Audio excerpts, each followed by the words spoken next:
Dhe në lidhje me këtë rast, mosmarrëveshjeve, e kemi një ndodhi edhe me Sheikh Ben Bazin rahimahullahu taala. Në biografinë e tij tregohet se duke qenë i ri si kadi, si gjykatës fetar që punonte më një prej qyteteve të vogla të Saudisë, vjen një njeri për të marrë një fetva prej tij, pasi që kishte marrë fetva nga muftiu i asaj kohe, Muhammed Ibrahimi, Sheikh Muhammed ibn Ibrahim, ka qenë mufti gjatë kohë në Saudi, edhe ka qenë domethënë këshilltar i mbretit Abdulaziz në atë kohë, domethënë babës së këtyre mbretërve që kanë ardhur pas në Saudi.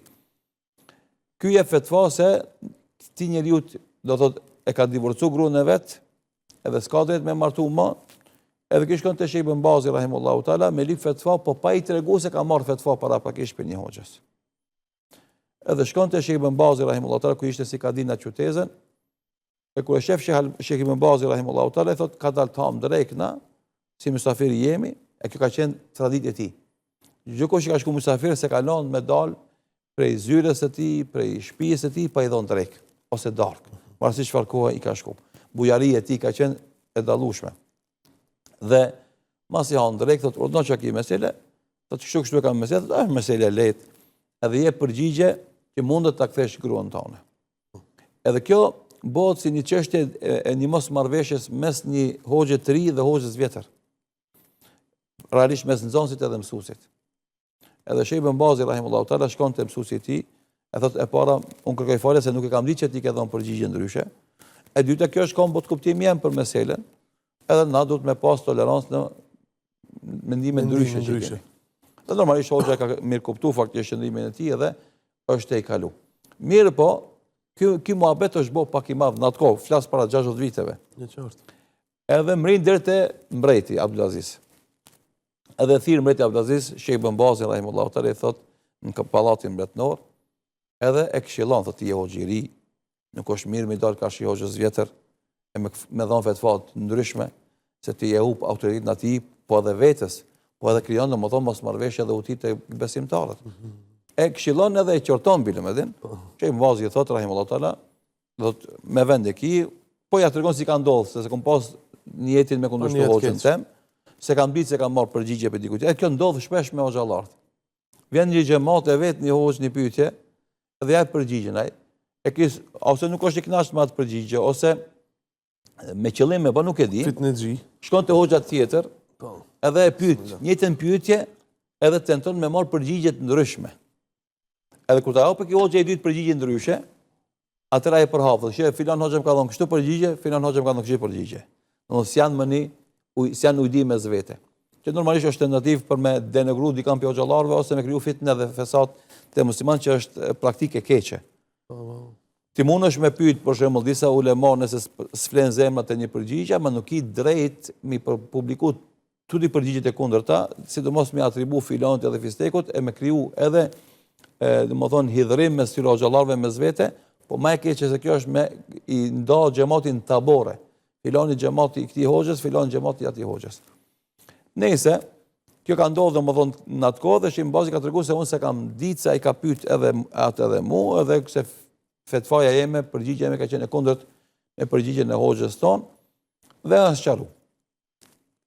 Dhe thot e pranojnë pjesën e përgjegjësisë time, do thotë edhe pas një kohe, mbreti Abdulaziz kur e kupton sinqeritetin e hoxhës Sheikh Ben Bazit rahimahullahu taala, dhe devotshmërinë e tij dhe zemërgjansinë e tij dhe sjelljen e mirë të tij në përgjithësi, një këshilltarit vet që e njeh Sheikh Ben Bazin, ja jep do parë, do të shkojë çoja hoxhës se një kërkim falje prej meje se gabova me hoxhën që e qortova.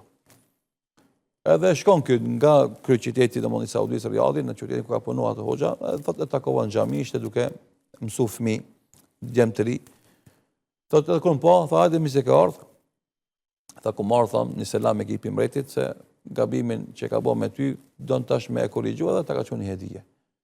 Ka thënë hajde tham drejt në bash, mos e ne bëjmë mohabet. Edhe e thirr këtë mysafirin, këtë këshilltarin e mbretit në drejt, edhe i thirr nxënësit e dijes që i ka pas në atë vend, në drejt ai, han buk, mas ja buk thotë bëra çat amanet që kishe pru, thotë ja dhash amanetin, thotë edhe ja ndajti krejtve aty me nxënësve dijes, studentëve që ishin aty, thotë edhe s'mori për vetë asnjë dinar. Do thotë edhe devotshmëri, po edhe ndershmëri. Edhe nuk ka leju asnjëherë që parja ndikon në ndërtimin e karakterit ti, ndërtimin e personalitetit ti, ndërtimin e identitetit ti intelektual. Se kjo ndodh fatkeqësisht në shumë raste situata ku shteti nëpërmes dhuratave që jep akademikëve intelektualëve, ose do thotë shtresa e biznesmenëve, nëpërmes dhuratave që jep intelektualëve, akademikëve e hoxhallarëve, i uzurpon më një farë forme, i sklavron më një farë forme, dhe i detyron që ata në momentin që flasin, bëjnë analiza, bëjnë studime, japin fetva, japin qëndrime, të tentojnë spaku mos t'ja prishin qefin pushtetit ose lobit biznesit. Edhe në këtë formë, në më thonë faktisht hoxha, kur fillon me marë parë dhe dhurata prej pushtetit ose prej pasanikve, a i bëhet i kushzum, jo direkt, po indirekt, që mos pa prishe qefin atyre. Nuk e ka lirin, dhe andaj ulemat musliman në përgjithësi, kur kanë ardhur dhuratat e pushtetit, nuk i kanë pranu.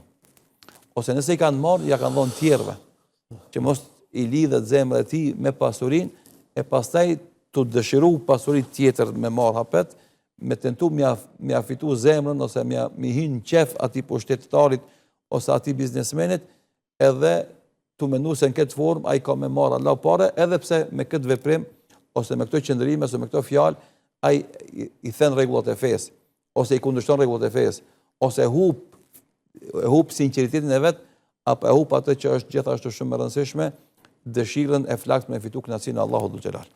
E Sheikh Ibn Bazi rahimullahu taala ka qenë i këtill, që o sjell mirë me pushtetarin, e ka këshillu pushtetarin, por edhe s'ka leju që të blihet nga pushtetari. Po, sepse zemra e tij ka pas tjera qëllime në jetë, kjo shumë është madhështore. Zemra e tij nuk ka ditë çka është punë dunjoje. Gjithë jeta e tij ka qenë adhurim Zotit, kërkim diturie dhe përhapje diturisë, dhe shërbimi njerëzimit. Po këtë jetë e tij, prej mëngjes, namaz sabahut, deri mesnatë, kështu ka qenë. Orari i tij gjumit ka qenë 4-5 orë në ditë. Këtë koha tjetër ka qenë ose adhurim Zotit, ose kërkim diturie, lexim librash, ose përhapje diturish, ose shërbim të njerëzve, ose dhikr dhe dua.